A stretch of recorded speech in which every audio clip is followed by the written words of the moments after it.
Work. Is marriage like a job? Are there benefits to treating marriage like a job? Are there negatives to treating marriage like a job? If so, what are those pros and cons to treating marriage like a job? Or should it just never feel like a job? That's today's topic on the Mars Mindset. Let's get somebody in here to have the conversation. Peace, Queen. How you feeling? Hey there, King. How are you? Better than amazing. Yeah, I'm pretty good. Happy Tuesday.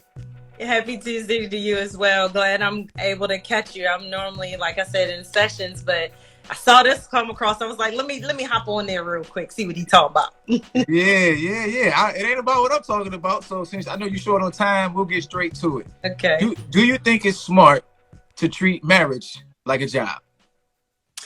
I do believe there are components of it that you should quote unquote treat it like a job. However, I don't feel like it should have the negative connotation that's affiliated with doing a job, if you see what I mean. Okay. I do see what you mean. Let me ask you this. This is something that I was pondering. Okay. Would the answer to the question change if instead of job, we inserted career? I don't know. I guess, I like to say that I'm a lover of official definitions because we all have different definitions to different words, right? So Right. if you're saying your career, some people really hate their careers.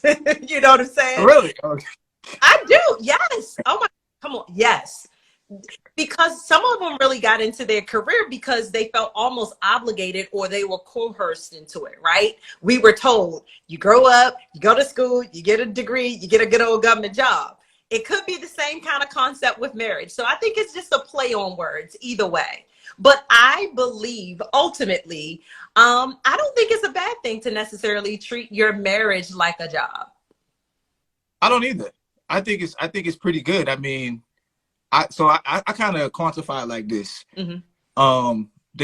I think it's 4 things that I think human beings like really need, like food, air, water, shelter, and then after that, companionship. Yep. Right. Mm-hmm.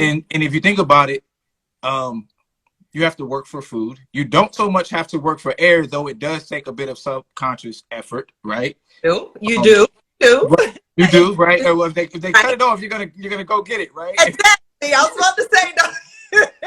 I just mean on an average day, you just naturally you don't think about breathing, but right. But still a subconscious. There's still an active thing like that has to happen, right? Exactly. I think with shelter, you got to do something. You either got to build it or buy it or pay somebody to build it. Yep. And I think companionship is the same way. And so because they've done studies on babies that didn't receive the nurturing of the mother and the babies died, right? Mm-hmm. And they've done studies that show that like people who have dogs live like 10 years longer. So that tells you companionship is an aspect of the human experience. Absolutely. So it's something that you have to work on. So I kind of look at it like, but I would on the career thing. So when I think career, right, I think something that I do for the purposes of surviving, right?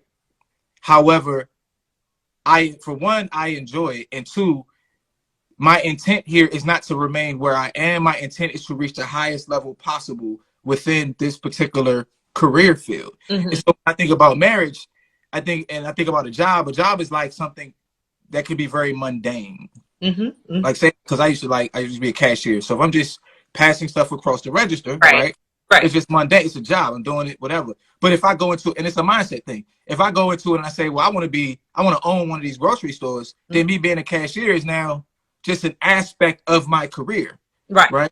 So in a marriage, I want to reach the highest level of marriage. So to me, it's more akin to a career than a job. But that's just my, No, I love it. I love the perspective shift. I love the intentionality about, what it is that you want to do kind of with each path of that. And to your point, which is why I feel like it's not a negative thing associated with thinking about your marriage as a career and necessarily even at times a job. right?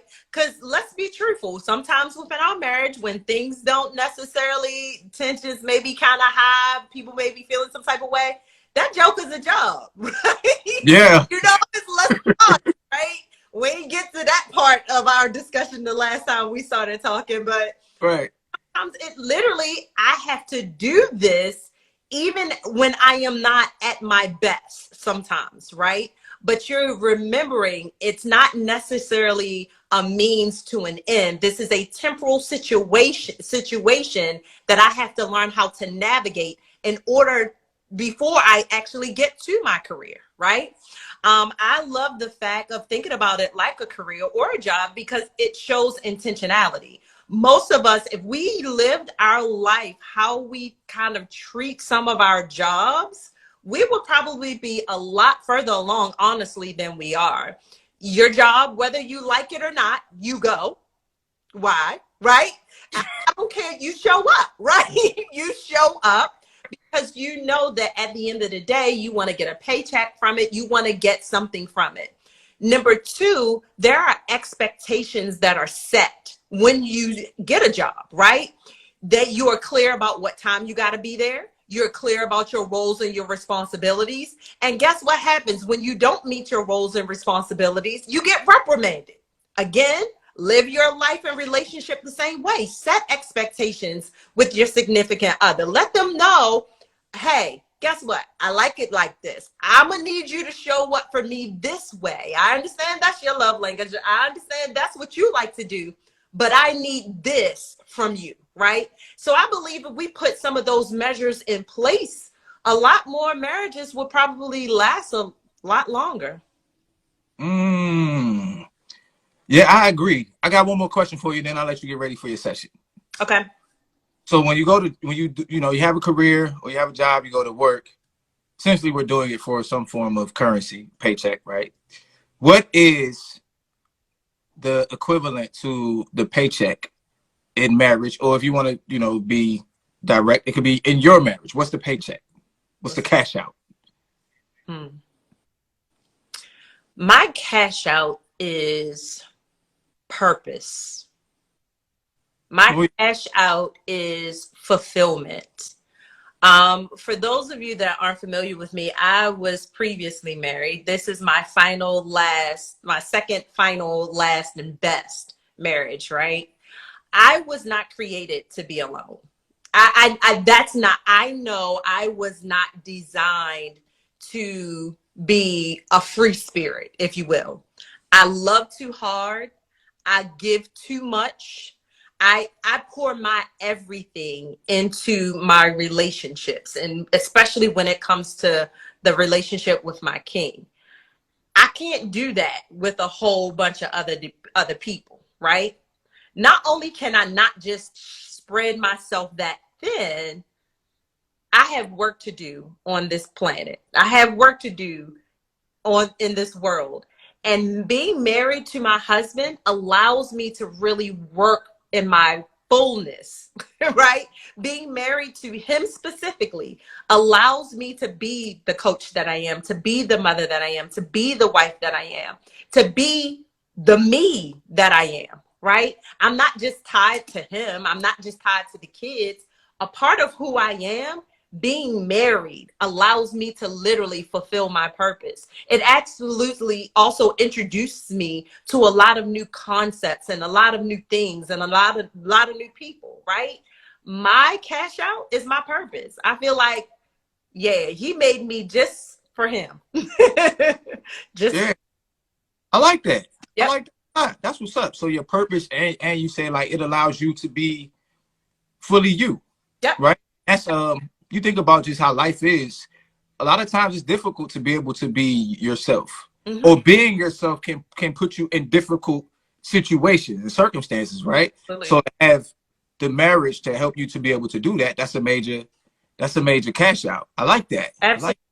And if you think about it, like when I was in my previous marriage, or if you're partnered with somebody who you feel like they don't compliment you, you're going to know that you cannot fulfill your purpose. You're going to feel stifled. You're going to feel like, you know, you can't breathe, you can't grow. They are always in they're all always in polar opposites of what it is that you want to accomplish. Get hooked up with somebody that you're not supposed to. You'll see that you can't thrive in your purpose like you're supposed to. They all gotta complain about something and not support you. I'm telling you, it's the worst. So yes, my cash out is purpose. Huh. Okay, Life Coach Vaughn, I appreciate you. Before you go, for those of you who haven't seen it, I interviewed Life Coach Vaughn on uplifting others and her, what is it? How would you, was it acronym? About first loving yourself. Fly, being fly, Fly, the loving. butterflies. So y'all check that out on patreon.com/IamChellsX. Life Coach Vaughn, I appreciate you. I love you. And have a good session. All right, y'all. Have a good one. All right, peace. Tyrell. What's going on? I'm going to ask you a question, and while you're answering it, I'm going to bring somebody else in, okay? All right. So you're engaged. Do you think you will treat your marriage like a job? If so, why? If not, why not? Yes, because once you set an expectation, you can't back down from it. It's not like you cannot be an Indian giver in a relationship. It's the catalyst and the destroyer of relationships, given one expectation, and then once you get to a certain level, taking that expectation back or taking back those qualities. Okay, so you're saying yes because I want to make sure I'm understanding. You're saying yes because you're going to set the expectation at the beginning, and then you can't not meet those expectations later on, even if you're not feeling like it or the circumstances have changed. Yes, like you're always growing with each other. So yes, there's going to be things that change. But so for example, one of the things in my relationship that I would say I have set as an expectation is no matter whether I am with my fiance or not, in person or not, I'm generally, when I wake up, I generally say good morning to her, and before I go to bed, I say good night to her. And when I have moments, I'll call her. If it's been like 3, 4 hours and we haven't said anything to each other, we haven't texted each other, do a simple check-in. But that's how with our busy schedule, that's how we communicate. So for us to get married and then for me to just not do that, rather we're living together or not, that changes an standard that I have set in our relationship to constantly be in communication.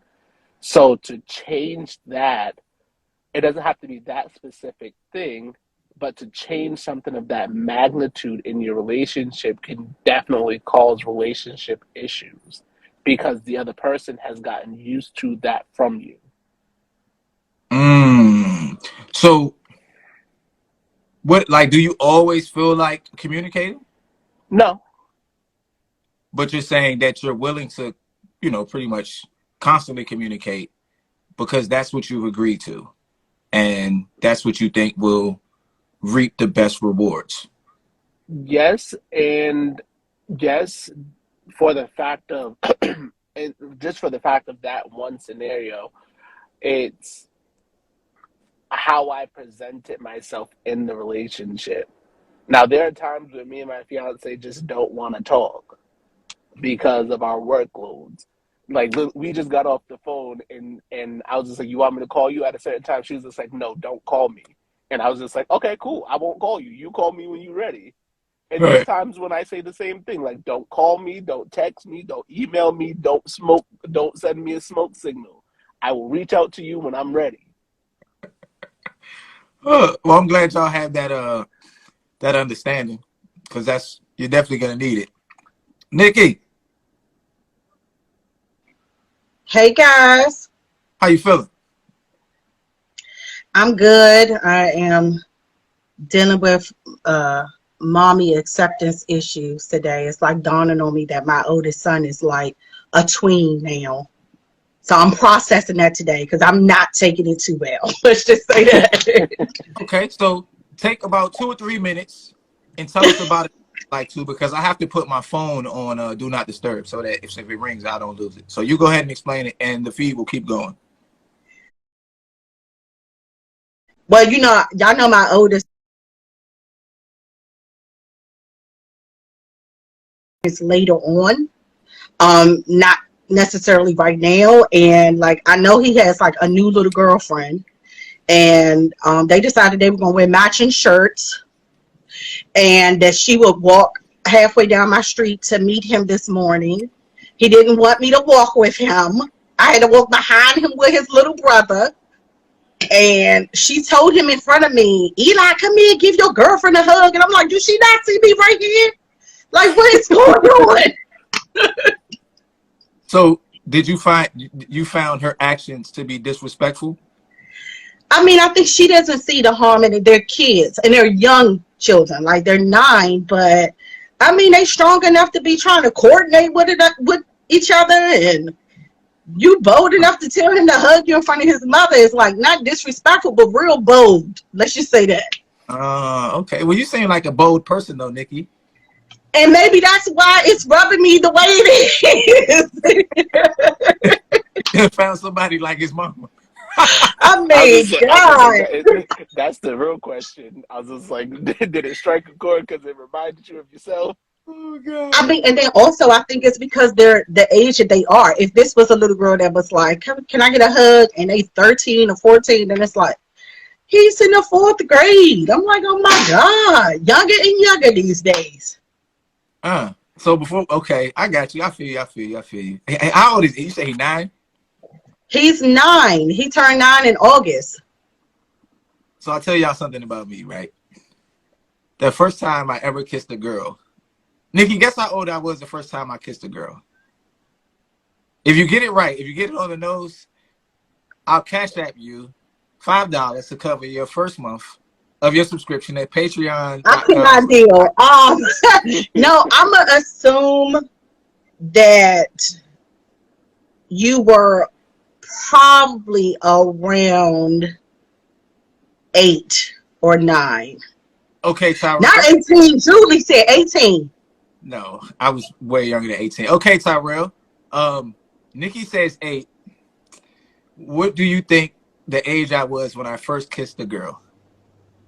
4 or 5. 4. Oh my God.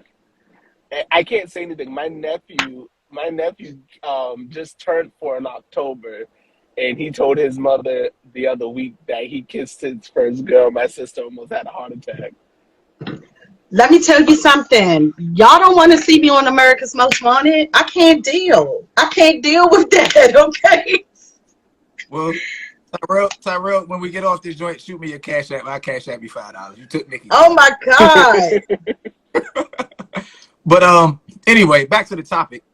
Actually, this is a segue, right? Mm-hmm. So the little 4-year-old girl was actually doing her job as a girlfriend, right? And he was doing his job as a boyfriend. They coordinated so that they could match, which is probably going to give them some type of good connection to one another. And then she informed him that she would like some affection. Well, they're the 9-year-olds. My 4-year-old, he has a type that's interesting because he's 4, and all the little girls that he's gone after have either been Spanish or totally melanated, beautiful brown girls. But he shops at the top shelf visually, right? Eli is one of those people that want to get to know you. He's a thinker. So this little girl, I think he's drawn to her because she is bossy. He likes that. I told my husband, I said, John, this boy likes bossy women. I said, he gonna give me a daughter-in-law that is like really bossy and pushy. And he was like his mother. So How about so I mean, it is what it is. So anyway, do you go after marriage like it's a job or a career? marriage is definitely a job. It's a contractual agreement in which both people are obligated to hold up their ends or either party has grounds to separate. So that is a job. It's like when you go to work, you got to perform at a certain level, or you're going to get written up or dismissed. That's it. Okay, is there ever a moment when you don't feel like it's a job? Yeah. And I'll get in trouble for telling the truth. In the beginning, it was not a job. Oh, In was the, it like a vacation? for me, for me specifically, in the very beginning of the relationship, going into the marriage, it was like fields of lilac and running in slow motion. And then reality hit it, and it's like, oh no, this is gonna be work. This is gonna be real work. So when you found out it was work, was that a bit of a downer? I think if a lot of women, and I'm gonna speak for us because I'm not alone, because I've had this conversation. If a lot of women tell the truth before they get married, because I think you hit on it yesterday, you're not really ever really prepared for marriage. You just, like, I don't know that you can.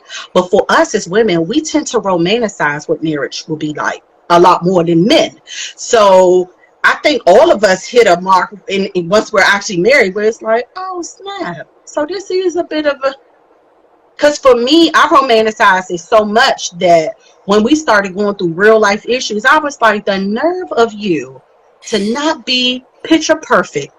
Like I painted you in my head. Hmm. Yeah, I mean, I think that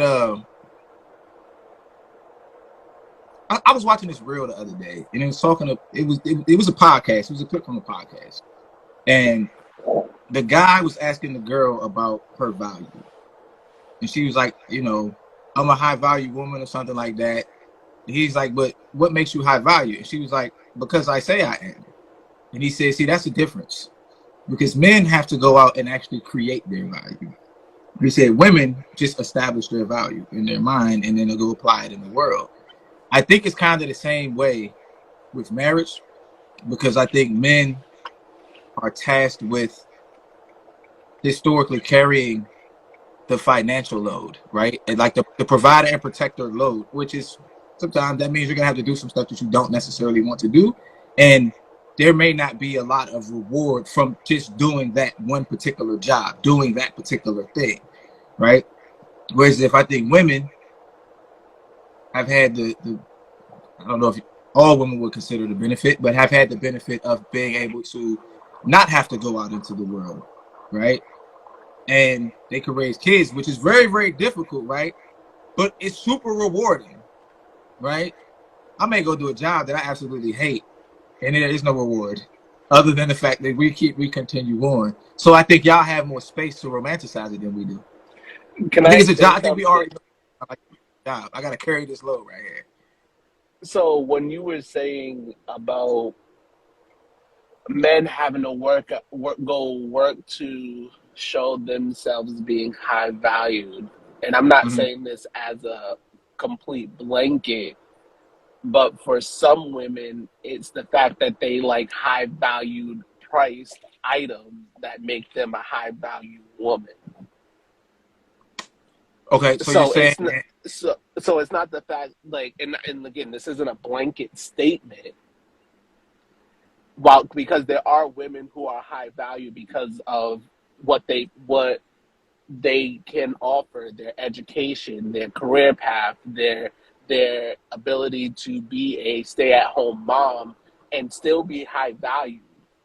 But there are some women that are out there who, just because of the fact that they like Prada, Dolce and Gabbana, Louis Vuitton, Gucci, all this other stuff, that they're high value because people have given into what they like, and ah, they are now consumed with having things that are valuable, so they automatically associate themselves as being high valued, when in actuality they're not high value, they just was given gifts. huh? I Yeah, agree. I agree with that too, right? From a man's perspective, I don't put a lot of value on a woman's career, right? Mm, I don't really care what it is that you do. I mean, I care what you do, right? Right. like we're not speaking of absolutes here, right? Um, but I don't care what your job is. I don't even really care if you go to work. You know what I'm saying? My mom was a stay-at-home mom, so that going to work is not a prerequisite for me. Having a college degree isn't a prerequisite for me. For me, it's more about, you know, attentiveness, emotional support, communication, helping through difficult times, creating a comfortable, cozy, safe space, a home, making my house into a home, being a good mother, and all of those things. And you could do that. And if you want to go to, if you want to go work at Starbucks or McDonald's, you know what? Okay. I'm cool with that because I'm gonna carry the load anyway. Now, if you do all of those other things, that's cool, but it's not gonna be what makes me choose you. I'm not choosing you based on your degree. I'm not, you know. But I But think, Terrell, are you saying that women usually equate that to representing their value when they have certain accolades or possessions? Then they put themselves in their mind. But as far as that's where they put themselves. But as far as men are concerned, real men, I believe, look at it from the perspective of the both of you. Like, okay, but that's because you want to know that she has integrity, good standards, morals. What kind of personality does she have? Are we compatible? Those, I think, that's what separate children from adults. When you have matured, exactly. and then you're looking for things of substance. You're not looking for superficiality, which is what I've been on both sides of that, because I work for myself and I work from home. I have to set a schedule that makes me only allowed to work certain hours. And hold on 1 second, my son. Oh, go ahead, do your thing. Yeah, no, but Hey, Tyrell, that go that ahead. that pretty much is summing it up, because there was a reel the other day that I seen, and it asked the young lady asked a question. She says, Oh, you breaking up, and bro? what do Is he breaking up? Nick, he can you hear breaking me up on better your now? end? Yeah, start over. What about the real? The reel said, this young lady said that she despised men who their first question was, what do you bring to the table? And she said, what I bring to the table isn't quantified based off of my job, based off of what I have, but it's built off of if my table is well built compared to your IKEA table. So you can ask me about what my table is or what I bring to the table when you have an IKEA set table and I have a hand carved wooden table. Mm. Well, in that particular case, in my opinion, um, it sounds like she would have attained a level of, I don't know, financial status to a point where hypergamy is almost always applicable. He doesn't make enough money for her, so she's not interested in his table, Not right? And what she necess- could. Not necessarily. I think, like, and again, this is just my take on what she said, because again, the reel went on for a while. It was like a 3 minute reel. She's just like, she said, you can't ask me about what I bring to the table, and you pretty much, like we said, you want a housewife, or you want a woman who's gonna be educated, cook, clean, take care of the kids, blah blah blah, and you sit at home and you're playing video games. So how do Oh, you expect to come to me saying, what do I bring to the table, and you are set up where you're not bringing anything of substance to this space? uh, so it's like she's saying, I'm going to be carrying the load. I'm going to be doing the protected, well, the providing. So who are you to even ask me what do I bring? I'm the one bringing the table. What are you talking about? Is that what Not that's necessarily. it? No, more so of the fact of, how can you ask someone what they bring to the table when they are established and you are bringing, and it doesn't just mean financial establishment. It doesn't just mean education establishment. As the, I and again, it was just this one reel. I didn't go through her page to exactly see what her lifestyle was to really like back her up on what she was saying. But it's a concept of, okay, let me backtrack. The reason why this week is important, or why I brought this up, is because I had a conversation with the gentleman once prior, and he said he would get up from a date if a woman asked him what he brought to the table. Okay, what are your thoughts on that? What's your opinion on that? A woman asking a guy, what does he bring to the table? I personally, I wouldn't be offended by it, because it's a, when I hear of the concept of bringing stuff to the table, I think of, where are you at emotionally? Where are you at mentally? Where are you at spiritually? Where when we sit down to eat this thing called life, what are you bringing here to help us get through this position or this space?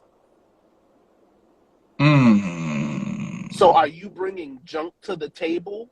Are you coming to the table with Cheetos, Fritos, all this stuff that's going to raise our blood pressure, our blood sugar, and it's going to make us sick in the long run? Or are you bringing stuff that's going to be substantial to help us grow into a healthy and matured couple, place, situationship together?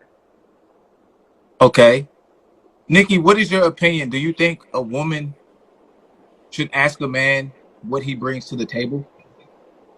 I don't see why not. I think you ought to know what it is that you're stepping into. Why waste your time? If someone, I mean, I do believe people can tell you what they want you to hear as well. Very rarely will someone say, "I ain't bringing nothing to the table. I just bring me." You know, like.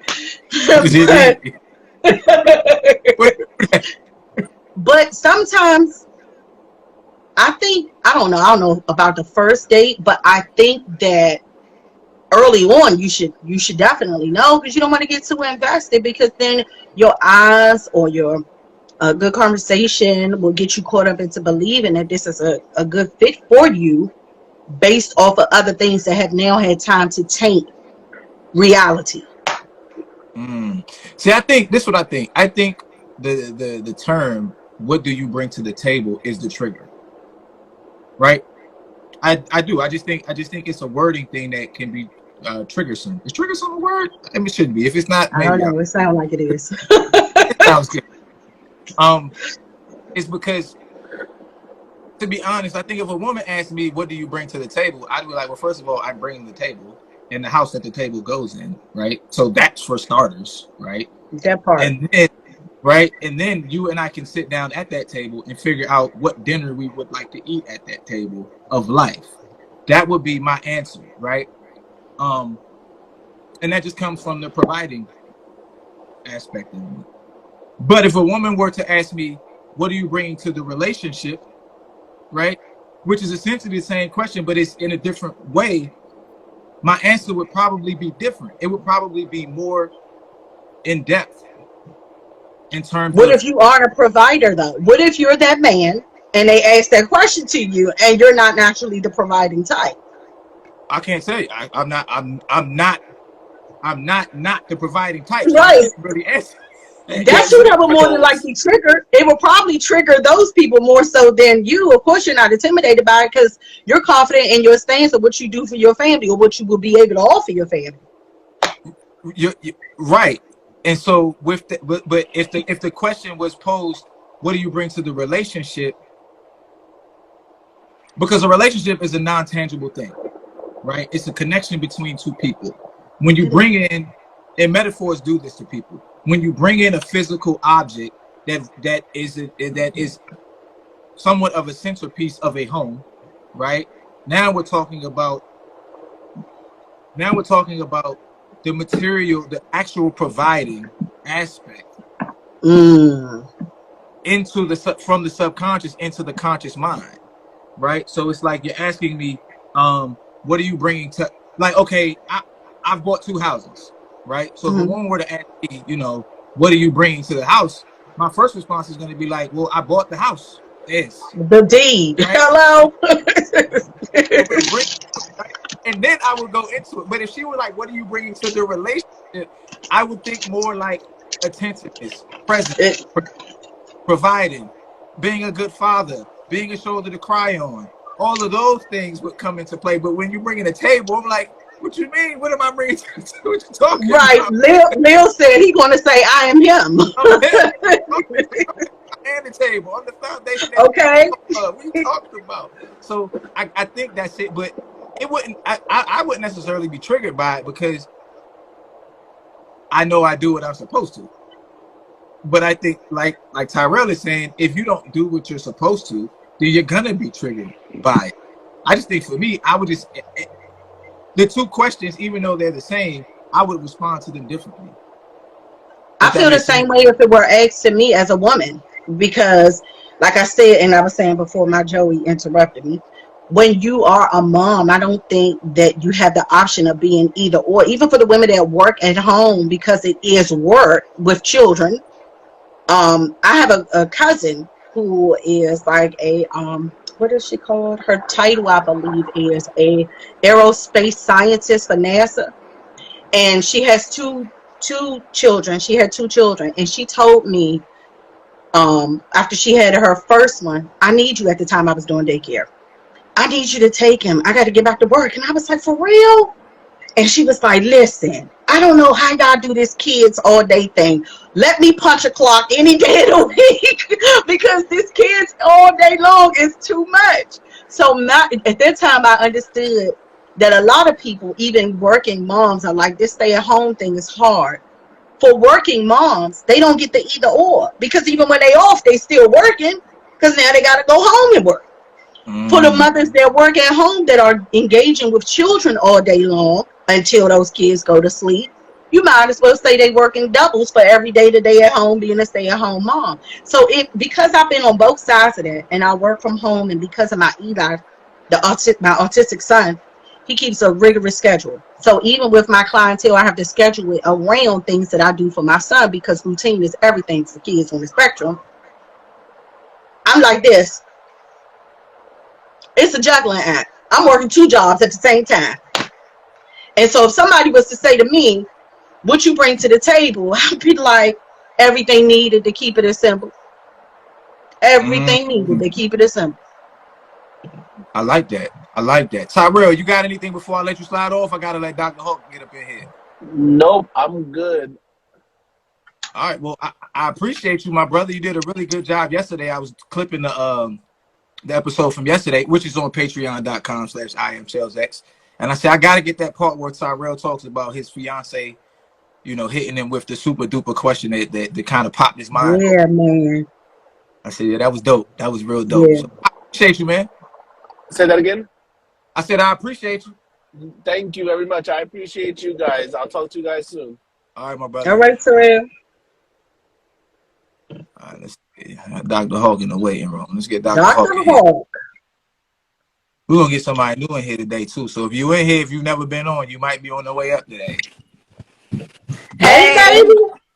hey, hey, hey. You on the Peloton? No, I just ran up the steps. Oh, okay. You did a little exercise. Okay, okay. How you feeling today, Dr. Hawk? Good. How are you guys? I'm good. I see my daughter just joined in on this live. I'm good. Oh, hi, Nikki's daughter. How are you? Dr. Hawk, Yeah. do you think it's smart? Do you think it's smart to treat marriage like a job? So in some aspects, yes, but I don't, and others, no. It is work. I will say that it is work, but I don't say as a job, because you don't punch in and out of marriage. It's like, when it's a job, you on a clock for a certain amount of time, and then you clock out and then you go home. Like marriage is a 24/7 thing. So in some aspects I do, because you're putting some work in to get something out of it. But not always. The product is not always tangible, like money, like with a job, but some jobs are rewarding too. But it's like,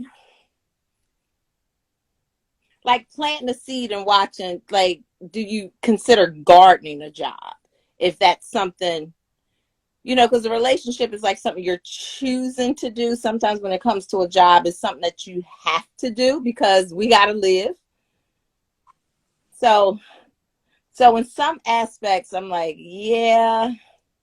And then others, I'm like, maybe not. Because again, that big thing is you cannot clock in and out of a relationship when you feel like it. Because when stuff come up, you're going to have to face it 24 hours a day. And you can't say, I mean, I guess some people, but then that's where it causes problems. You can say, I can put this off until tomorrow. But I have taken leave of absence from marriage. I'm not recommending it, but I have taken a couple of leave of absence, and that's why I said this is where I probably began my journey of evolving in marriage as a wife, which is two separate things. Evolving in general, but evolving as a wife is separate, because like my mom was helping me to see that, I was picking and choosing when it was that I was going to be willing to fight the fight, because I mistook staying as fighting and working through. And it was separate, right? So with our coach, we were helped to see that we needed to, well, my therapist, we were helped to see that just because you're physically present, you don't get rewarded for that, because nothing is getting resolved, nothing is getting worked on. And so, yeah, I took emotionally and mentally, I took a couple of leave of absences from marriage, and I don't recommend it. Okay. Yeah. So Dr. Hawk, this is what I was thinking as you were saying it. I was agreeing with you a lot, right? But then I started playing devil's advocate like I always do. And I was thinking like, okay, when I think about a job, right? I think, and me and my wife were talking about this, right? There's always aspects of your life that are connected to a particular aspect, like marriage or work, that are kind of ancillary. So they're not directly that thing, but they're symbiotic in the sense that one upholds the other. Right. Right.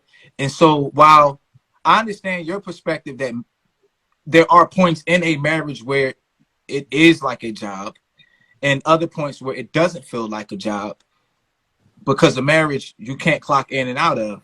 But like a lot of jobs, even though you're not on the clock, right, you still have to do something to maintain your ability to go back to that job in the morning. Right. And that is correct. That is correct, because like my job, like sometimes if something happens, if something happens to a kid, like I'm going to get that call, but at the same time, those are all what if situations, if this happens. But even like doctors like that are like OBGYNs, they're, it's based on a what if. But when it comes to a relationship, it is what it is. It's no what if scenario. So, I mean, I think that calling it a job, no, but a job you put work in at your job and you put work in at your marriage, because you got to put the work in. So I do agree that it is work. So it has some parallels to a job that requires you to do some work in order for you to be successful. But again, I don't look at it as a job, so to say. Yeah, the way I was thinking about it in terms like, okay, you're a principal, I'm a police officer, right? And both of us are on here almost every day, right? You might miss a day here and there, but you're here pretty much every day. And there are times when I want to say things in a certain way that I can't, even though I'm not getting paid, because I can be in trouble. I can get in trouble when I go back to work. So I was just thinking in terms of, I still have to conduct myself in a way that is representative of my position, right? So when I think about a marriage, even though we may not be beefing, even though we may be in a good space. Hell, we could be on vacation in Bora Bora somewhere, right? I Mm-hmm. may want to do something that would cause me to get reprimanded, right? That I can't do. But Because of that, I can see how someone would be like, "Hey, it's still just a constant job because I still got to conduct myself in a particular way because The I have this structure. position." mm-hmm. You know? Mm-hmm. So it's just interesting to me. But I was also I don't know if either one of y'all were here at the beginning when I was talking to life coach Vaughn. I'll ask y'all this: if you replace job with career, right? Does that change the dynamic of the question? Is marriage more like a career? Does that change it in any way, shape, or fashion? Well, it's a comment down here that say, do you feel that calling marriage a job is insensitive to say? So I think it will. I think it does change it for some people, saying a career versus a job. Because we have people that change their careers all the time. And when you're in a marriage, you're in a marriage. You can change your marriage too, but then you're changing it. You know what I'm saying? It's like you can switch careers. Like a job, you can decide, I don't want to be here no more. So let me put in some applications to work somewhere else. Hmm. Marriage, that shouldn't be the mindset when you're in a marriage. Now, it can be if it's not working out for you and you feel like you've been beat up on. It's like, okay, you can file for a divorce and then move on to the next job, so to say. But I believe that they all take work. But see, again, like even with you being on your job, and if you say something, you're putting in that work to make sure you don't say something. But you may have some people out there that decide, well, I don't care, I'm gonna say what I'm saying, but then that job is in jeopardy. And I guess Mm-hmm. it's go the same way for your marriage too. So Right. they have some parallels, but I think it takes work. Yeah, I agree that the work thing to me is not up for debate, discussion, Right. because Okay. it's all work, right? And when I think career, I think of a career like you can have a career where you're changing the quote unquote jobs, but it's still your career, Right. Right.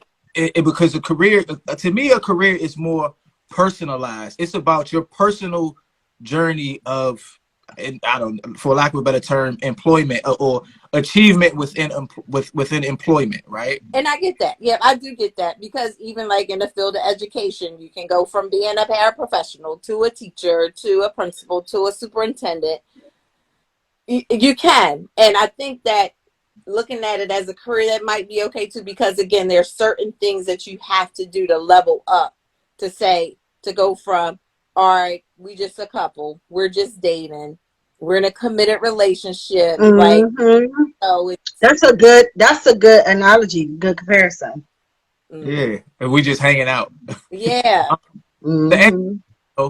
Do you feel like calling a job? Do you feel that calling marriage a job is insensitive to say?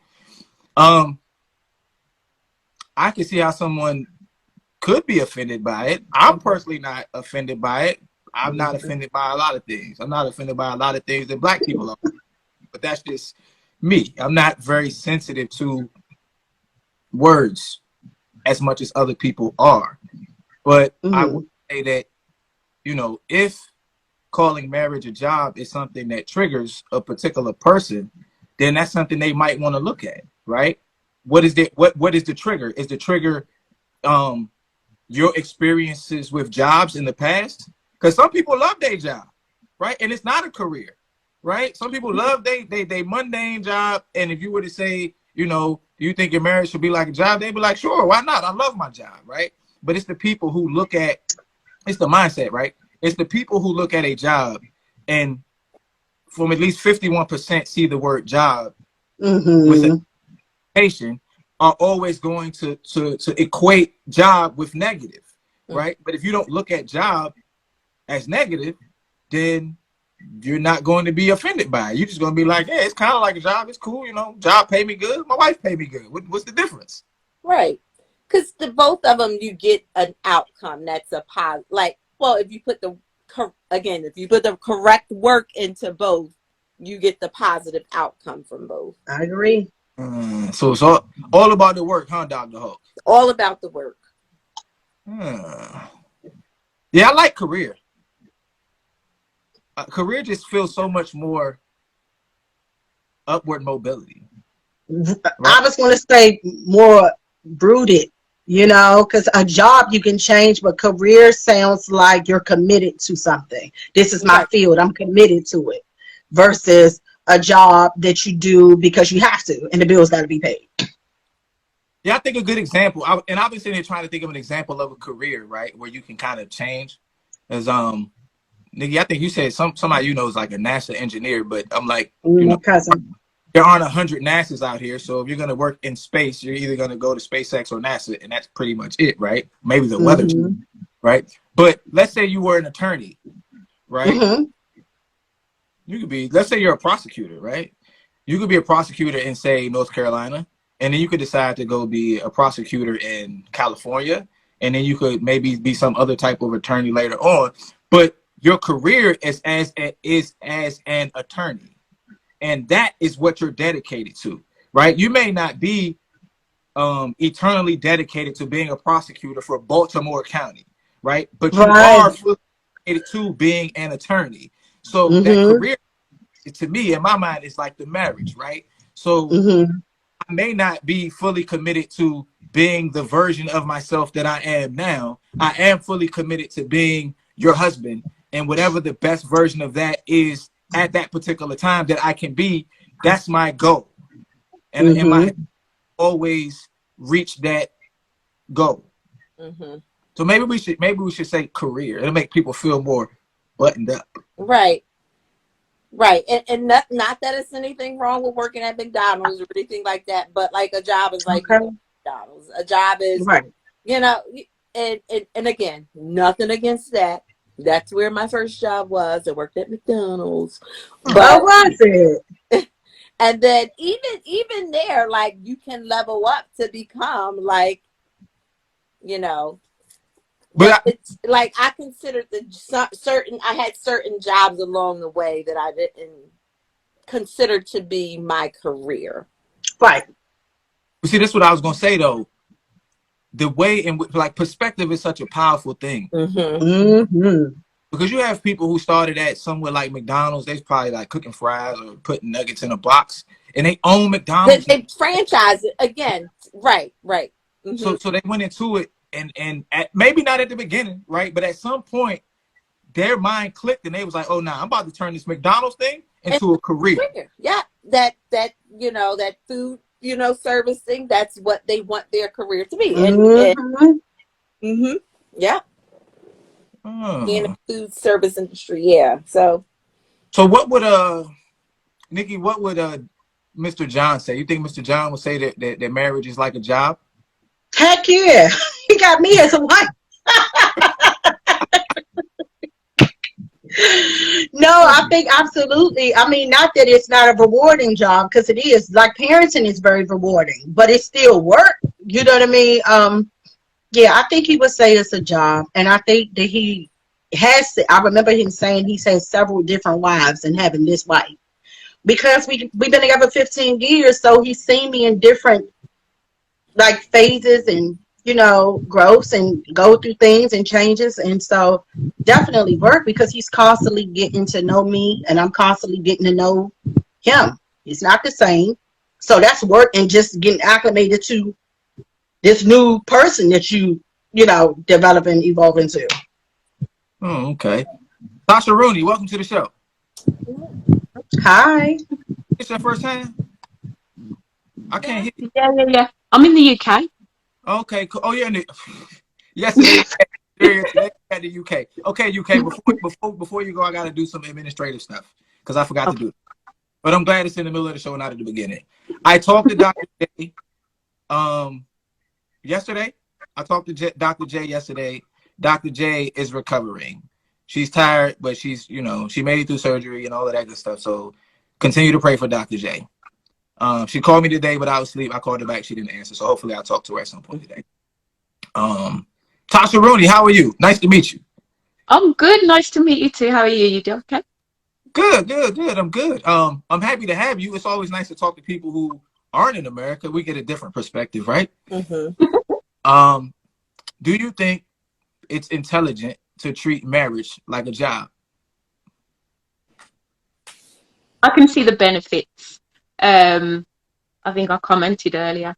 I can see the benefits of treating it like a job because, like I put, maybe like kind of going through that interview process, so you know that the person is qualified for that role of Hmm? being your partner. And then that kind of job description that's set out whereby you know what you're up for with that person and what's kind of required from them, whether they can meet that or not. Um, then the kind of like, what did I put? I put like policies, procedures, contracts, things like that, just to be able to stick to and refer back to. Keep yourself safe, keep yourself boundaried, keep yourself focused, and keep your other partner focused as well. Um, what else was I saying? Like team meetings, meeting with your partner, checking in with them, making sure everything's going okay. Kind of those appraisals as well, just saying what's going good. I appreciate this, I appreciate that. Um, yeah, so I can see the benefits from that kind of point of view. I can understand where people are saying maybe it sounds a little bit regimented Yes. with like, it's a job, but as a job, if you enjoy your job, and you can see that it's a positive thing, it's somewhere that you go in every day, you're showing up every day, you're wanting to do your best, you've got a goal that you're working towards for maybe for yourself but for the company as well, and someone's there holding you accountable as well to make sure you're fulfilling the things that you're supposed to be doing. So yeah, that was my take on it. Okay, I have. Hey, Dr. Hawk, mute your mic. I have a question for you, based on something you said. Okay. You talked about it being regimented, right? Hmm. I really like the way you explained it because you really broke it down from like start to everything except for the separation paper. So that was good. We left that part out because we want to work. I'm trying not to get there. But there are separation papers, right? Yeah. There's that parallel too. Do you think it's better to be regimented and then allow the spontaneity to happen? Or do you think it's better to have spontaneity and then try to regiment it? Ooh. I'm all for spontaneity. I like I like um I like that about relationships and things, but yeah, it's always good to have some kind of firm structure as well, I would say. But yeah, yeah, I never really thought about it like that. But yeah, I like the spontaneity. I do like that. I like the ability to, spice things up or bring something new or, surprise your partner with something. And yeah. Hmm. But that makes me think about, and anybody can respond. That makes me think about. I kind of like structure, right? Um, Spontaneity is cool. I think I prefer structure.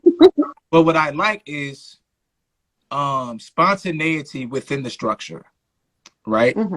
So we've had conversations with therapists and each other and all of that about like scheduling intimacy, right? So and some people are like, yeah, some people say no.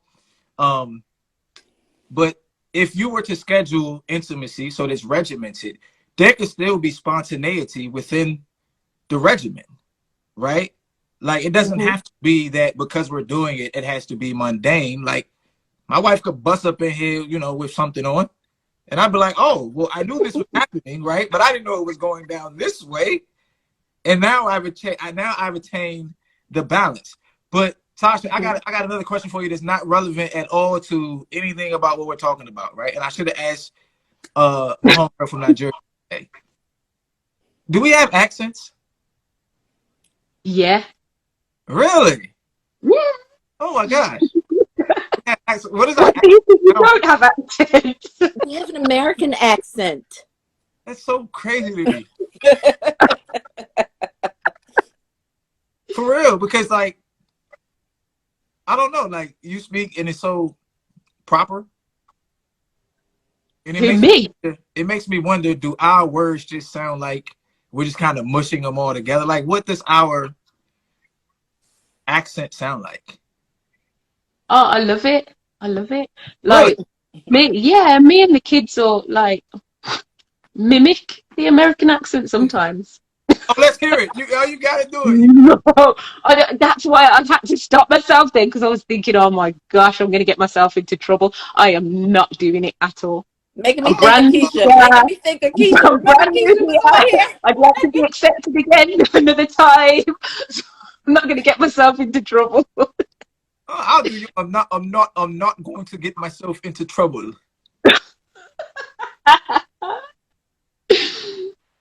Very Leo, good. get your man. Okay. Okay. So, okay, Tasha. So since you're still on the hot seat, I guess. Are you married or have you ever been married? I'm not married. I'm Okay. not married. Okay. Um, What's the longest relationship you've ever been in? 20 years. Wow. Okay. Like a married. Like You people only are. look 20 years old. Yeah. Like.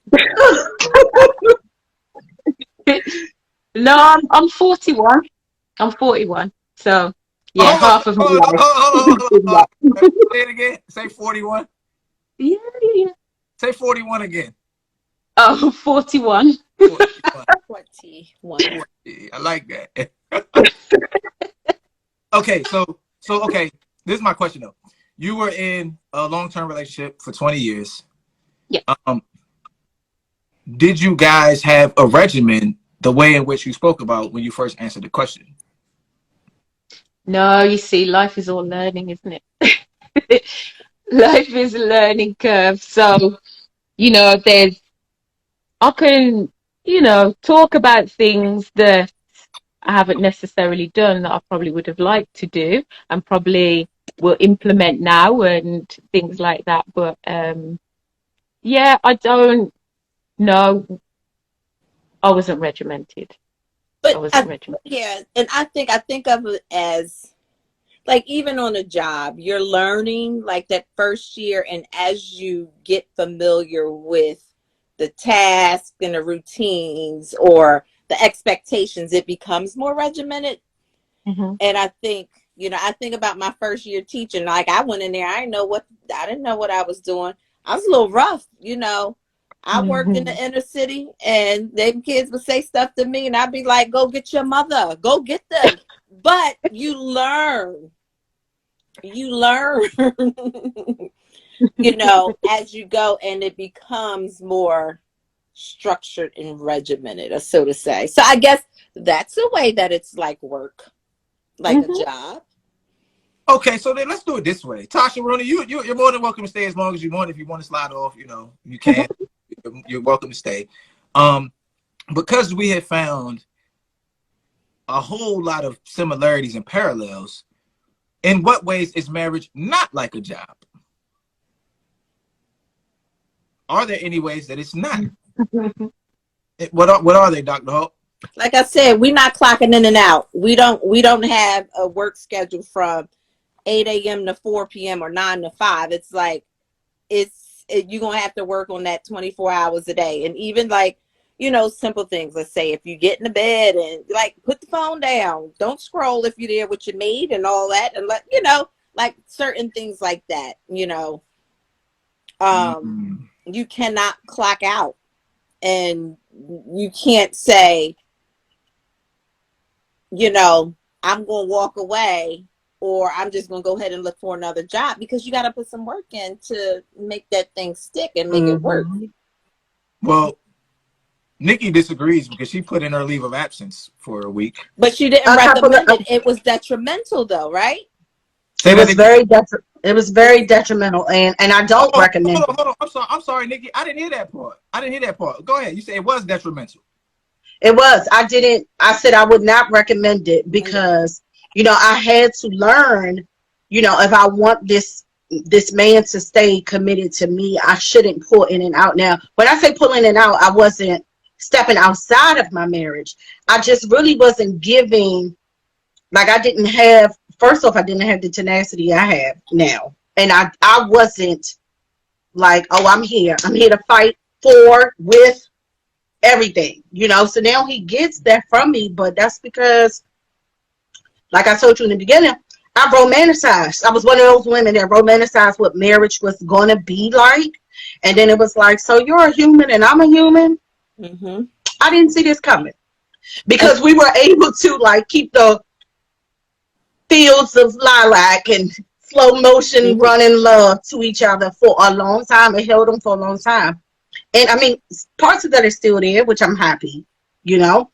It doesn't all go away. It's just like Dr. Hawk said, life comes, you know, and then things start happening, and you have to learn how to now navigate that. But you Mm-hmm. don't get to clock out. It's constant. And this, the thing is, the taking the leave of absence, just like a job, taking a leave absence, when you return, that person may not be the same. And that job, there might be somebody else, you know, taking over the task that you were assigned to. And for some people, you don't get paid when you take that leave of absence. So I wouldn't reap Yes. the benefit. He wasn't reaping benefit. It was no reward from it. Mm-hmm. Huh.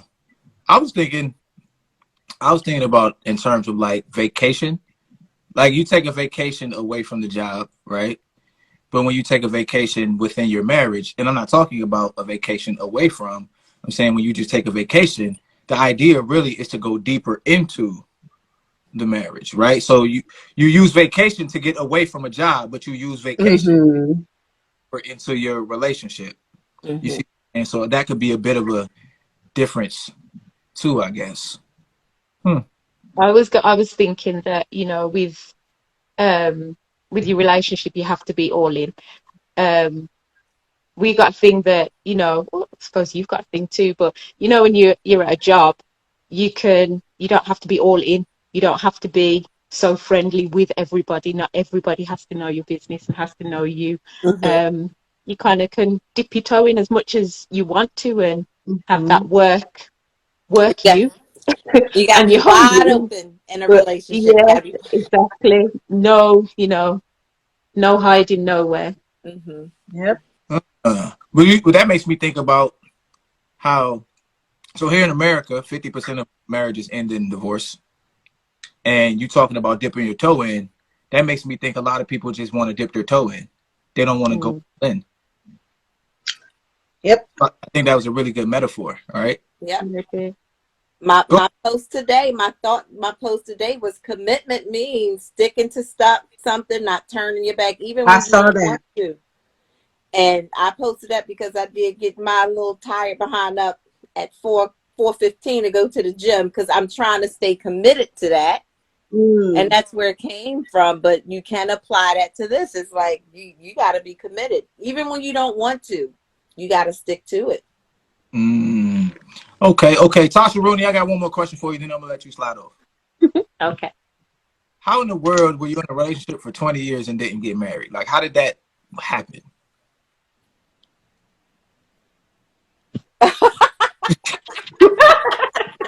Touche. It's the response for me. That's good enough for me. That's on the next episode. That's maybe another live. Yeah. Well, I love your accents. It's really cool. I just turned 40. 40. And No, he didn't. No, he didn't. so, and you're 41. 41. So I love, Mhm. but I appreciate you. You are welcome back on the show anytime. I think I invited you in like a week or two ago and you couldn't do it. So I'm happy that you're able to be here today. Yeah, my son was sick and he was just very needy at that time. Is he feeling good now? Yeah. He's good now. He's good. Oh, okay, He's cool. How's the friendly. weather in the UK? Is it warm over there or is it cold? No, it's cold. Oh, okay. Well, It's I guess cold. it's a big place, but it's pretty cold here in DC too. So, but we appreciate you. Yes. Thank you for having me. Yes, it was nice meeting you. Before you leave, what time is it there? It is. It's got to be coming up to midnight. Really? Yeah, it's 8 minutes to midnight. Okay, so I don't know what 5:30 p.m. our time is. Your time, I guess that's around 10 or 11. About I 11. think it's 10:30. I 10. think it's 10:30. So Monday through Friday around 10:30 p.m. your time, I'll be here and you're more than welcome on the show. Okay. I get the little notifications now, so I can Oh, make I sure appreciate it's you. All right, we'll holler. okay. Thank you. Take care. Bye. Bye. Let's see.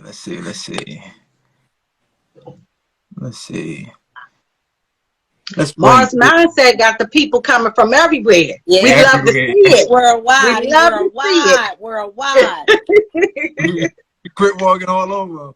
Now hmm I see my Kel joint now. His marriage is probably a job because he got to satisfy 2 women. I was gonna ask him, but That's a lot of work. I don't think he's in the room anymore because I was gonna invite him in. I invited Julie, and who knows where she is. Come on, Julie Bean. But I wanted to ask Marchello the question because he has to do 2 jobs. But and my wife made a really good point one day because we were discussing. Shout out GP. Lil made a really good point one day, and for those of you who were there when I interviewed Marchello impromptu the first time, he was explaining how the whole 2-wife thing came about.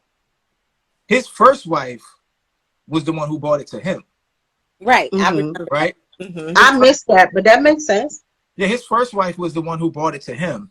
And because he's the guy, he's the leader, and he has to step out front and answer more questions and stuff like that. But Lil made a good point. She was like, I mean, in essence, yeah, he has 2 wives, but his first wife actually has a husband and a wife too. Yeah. Yeah. And when you listen to him talk about them and him, right? Because I've talked to all 3 of them. hmm When them talk about the dynamic of their marriage, they all talk about like how they all contribute and how it all just works for them. So Yeah, they it's not hella like, cool. I seen when he came on and how they meshed together. They cool, yeah, all of them. yeah. So I always like to get his opinion. I know sometimes people be kind of hard on him, but I'm like, I mean, this dude running 2 successful marriages at one time. Most people can't run one, so I figured he'd be good to get some advice from.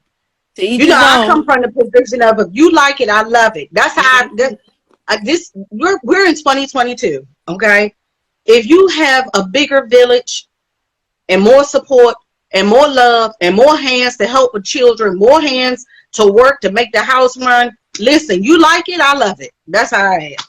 Yeah. Yeah, I agree. All right, so I was trying to get Coach J in here. I couldn't get her in. I was trying to get Julie Bean in. I couldn't get her in. Let's see if she wants to come. Sometimes I just be picking people. You free? That's called freestyling. I'm down for the conversation. You know what I'm saying? Coach J said I can't take her to basketball practice. Okay, tell her to make sure I say she said may follow through. She got to follow through on the jump shot. I was a jump shooter. Let's see if somebody else is coming in. How do you say that? Oh, Hello. How do I flip that? hello. Are you there? I am. Sorry. I like your Bring purple. y'all whole house. Hello. Hi. Hello. Hi, how are you? How you doing? I was Where you cooking. from? Are you from? I am from Ohio. You said, can you get a plate? No. Oh, I think I purple light, but I was. Where you from? I'm from Ohio, Oh, okay, cool. That's nice. What part of Ohio are you from? Toledo. Oh, okay. I don't know anything. But it's nice to meet you. Nice to meet you as well. Likewise. Are you married? Have you ever been married? I'm divorced. I was married 13 years. Okay. So it's Okay. So let me ask this.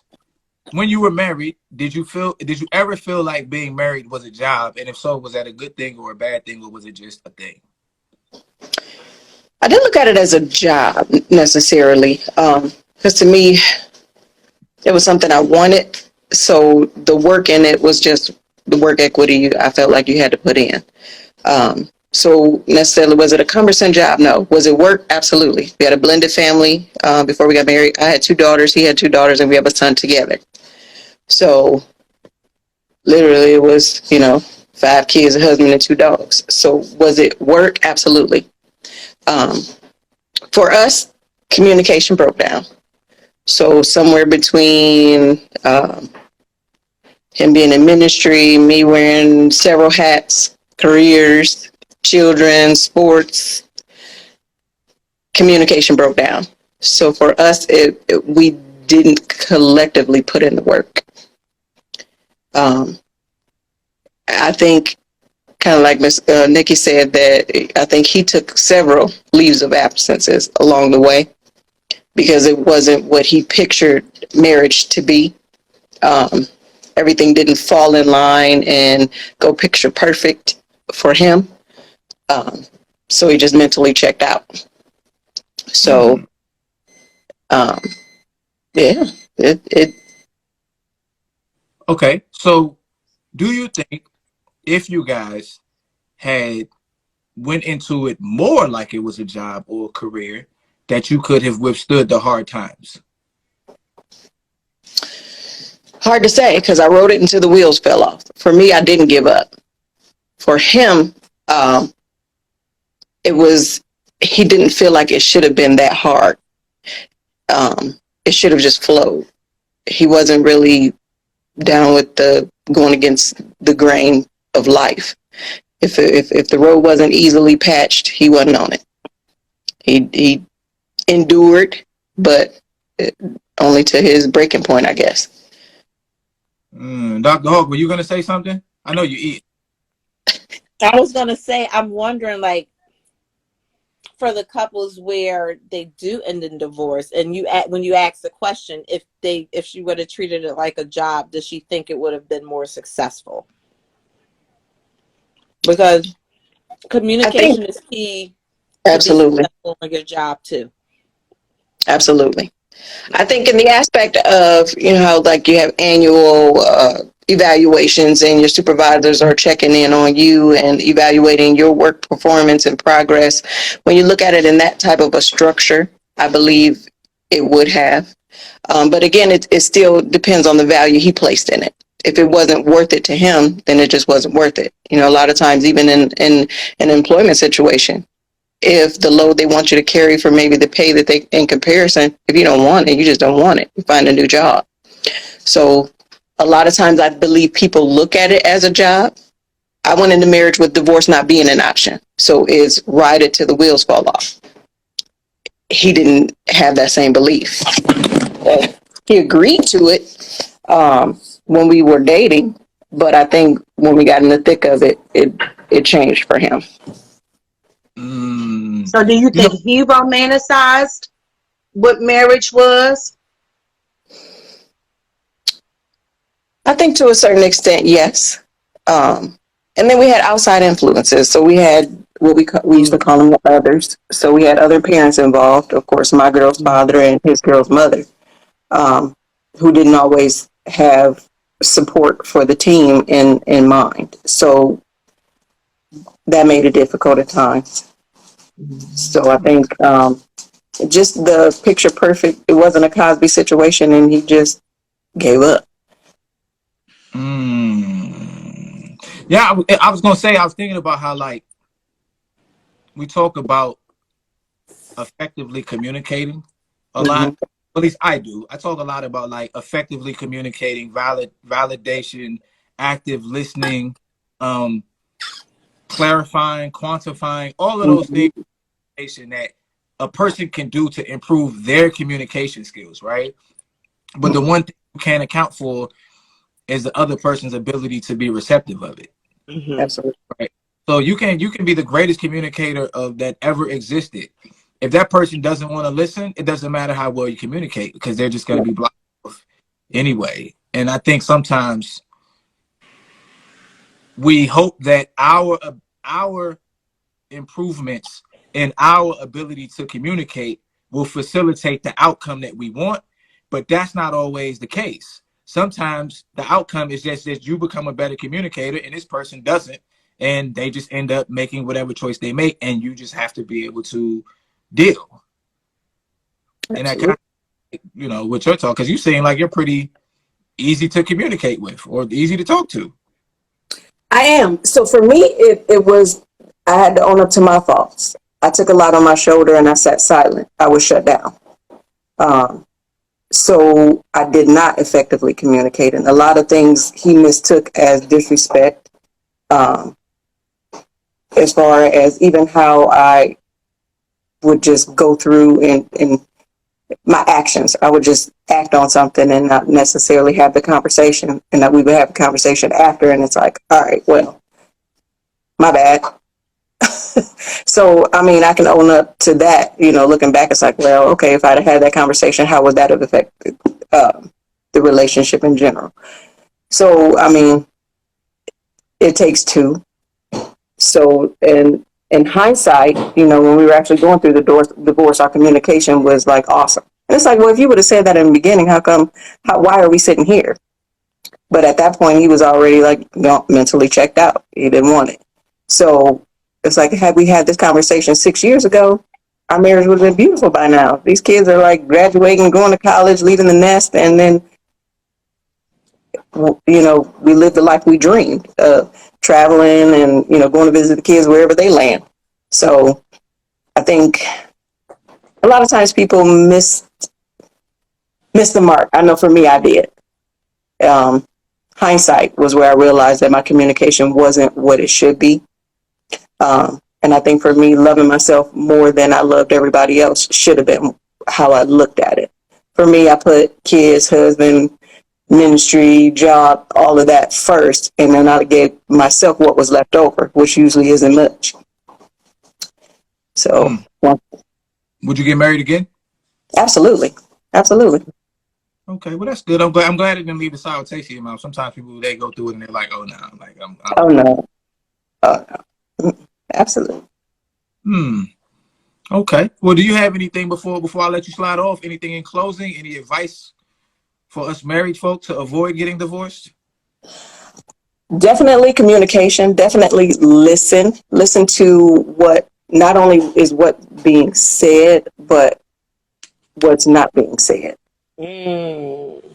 A lot of times we say what we think the other person wants to hear, or we sugarcoat it in a way that we think they'll better receive it, and that may not be what we're trying to say, if that makes sense. Yeah, that makes sense. Dr. Hawk, do you have anything before we slide off in closing on marriage being work or not work or a career? Again, I think they both take work. They have some parallels, the job as well as the marriage. But again, to call it a job, I think that puts this connotation that you look at me as a job, like I'm a task. You know what I'm saying? But if we look at it as it takes work, and we both have to put some equal work into it, I do believe that that's where it's more so work and not a job. Okay, got you. Nikki, what do you have in closing? I think that for me personally, the wording doesn't necessarily affect the way I feel about it. I feel like marriage is work. I could see why people feel like the wording could be triggering to them, but it's actual work for me. It's actual work. I think that I don't feel that it's negative work. I think of my job as a job, my marriage as a job that is rewarding, that does pay off, and that I'm going to ride out. I'm not switching. This is it for me. So that's how I look at it. And yeah, John is my only. He knows that. I told him I chose you in this life. When we die, I'm choosing you on the next one. This is it, customized for Nikki. So that's it. So for me in closing, I think I aligned with Nikki in a sense that the words don't really affect me. Right. Work, because when I think of what do I do in my job? Well, I work. Right? So to me, it's all the same. But because I know that work, job, and career have different subjective meanings to different people, I can see why different people would be like, what? You think your marriage is like a job? And I would be like, yeah, like it's cool. You know, I like my marriage. It's cool. You know, I go, I do the work and all of that good stuff. But I also think Dr. Hulk has a really good point too, because regardless of the label that you put on the work, right? Marriage, career, job, there is still work that has to be done in actuality for this to continue to grow and function and have life. And then I'm going to say this again. A job, you clock in and clock out. You cannot clock in and clock out of your relationship. So, see, Dr. Hulk, I don't know. I kind of want to. I don't feel like I get the clock out of my job. but you are off. When you're off, you have the option of I can take a nap and go to sleep, or so you do clock off. You're not on the clock. There are times that you're required to be there in a relationship. You are required to be there at all times. I don't know. I guess I'm a cop, so that could be it, right? Because I'm always strapped, and I'm programmed to constantly be attentive, right? Like a lot of guys, when I go in a restaurant, I'm trying to counter the people here. I'm looking at the shady characters that might be there. I'm looking at the ex. I'm thinking, what am I going to do if it pops off? We got the kids here, so that's my mindset. So maybe that's, and like, truth be told, I'm sitting here right now with my gun on. You know what I'm saying? Because I went, for a walk. Mine on a nightstand. Right?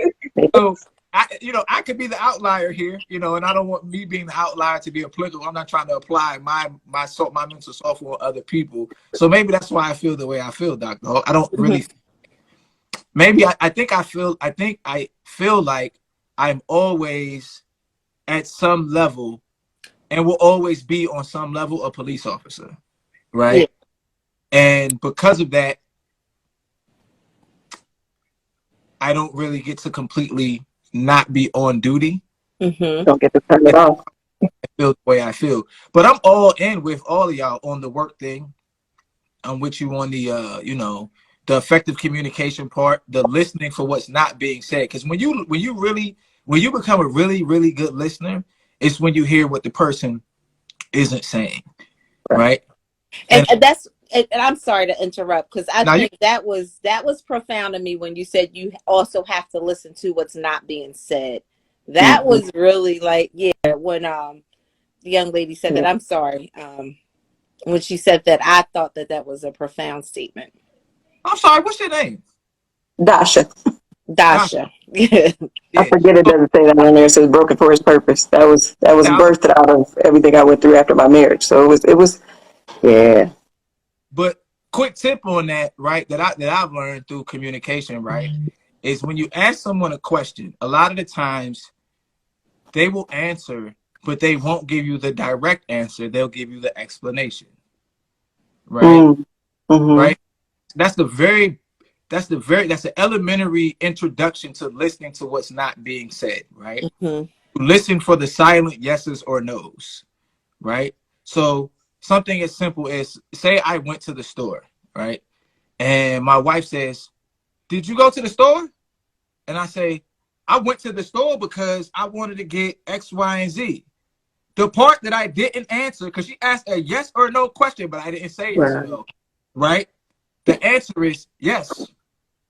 That's the first answer. And that's where I could just say yes, right? And so when you start to listen for the simple That's answers. deep. I'm about to be listening now to everything. This is the thing about communication, and on a macro scale of life, about duality.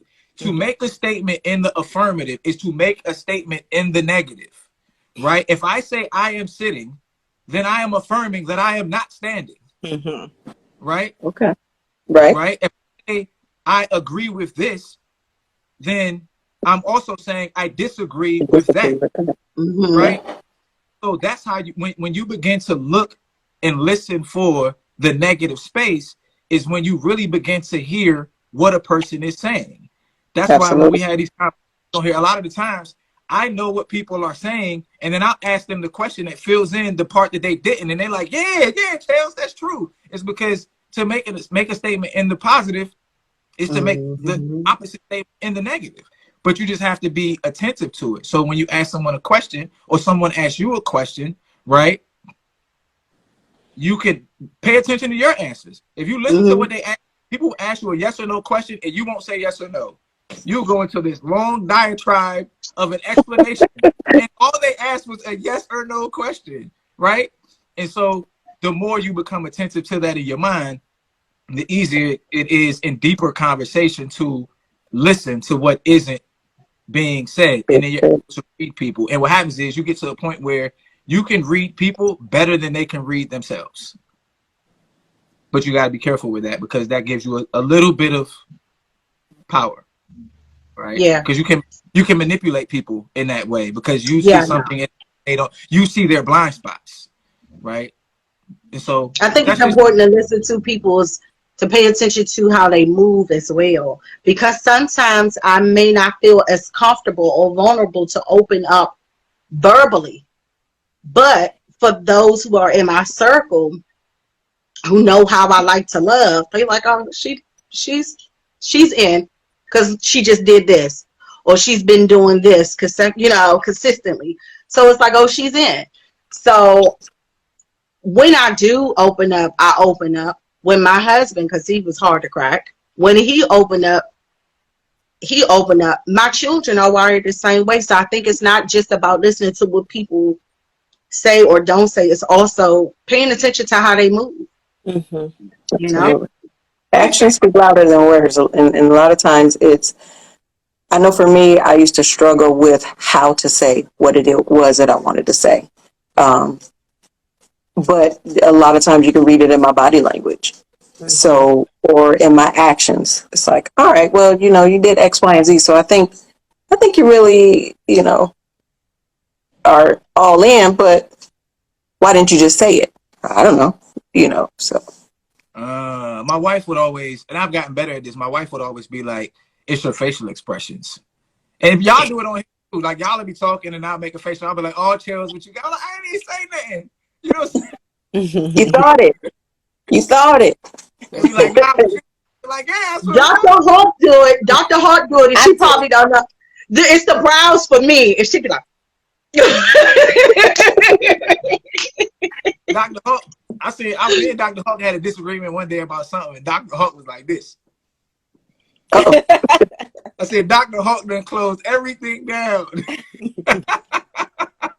We was talking about, I don't even know what we was talking about, but either which, that's a good point, Nikki. Because body language, I think, is like 70% of communication.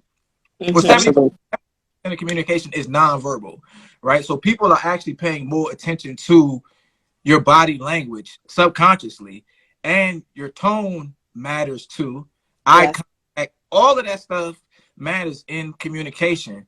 The words are really just sounds that we're making so the person can fully gauge what is he conveying to me, right? But if I were to say one thing, if I were to say something to you, and in every other form of communication convey it the opposite way, you're just gonna say, I know what he said, but I don't believe it. Right? Or you're gonna summarize, well, he basically said this, right? So that's important too. But you could always use yourself as a gauge. You could use yourself as like I use myself as science. What do they call it? What do they call it, Dr. Hawk? Like a science fair project, right? Mm-hmm. I can learn the more because an experiment about myself. Yeah. Experiment, right? The more I learn about myself and the more I interact with people, I'm like, they're not different than me. So I know about them. It's just that I've taken the time to figure me out. So now I know them, and it makes me better communicator. But that's all. But either which way, pray for Dr. J. I'm about to hit her up. If you would like to watch the lives, you go to patreon.com/IamChellsX. And if you need a life coach, I could be your guy to help you take your power back. Y'all be good, be safe, be blessed. And how you say it? How you say your name again? Dasha. Dasha. Mm-hmm. Dasha, appreciate you coming on the show. You're welcome back. Thank you for having me. My friend from the UK, you're welcome. Nikki and Dr. Hawk, y'all know y'all be on here every day with me. Mm-hmm. So I appreciate y'all. Y'all be good. I'm out. All right. Be safe. Peace. Peace. Peace.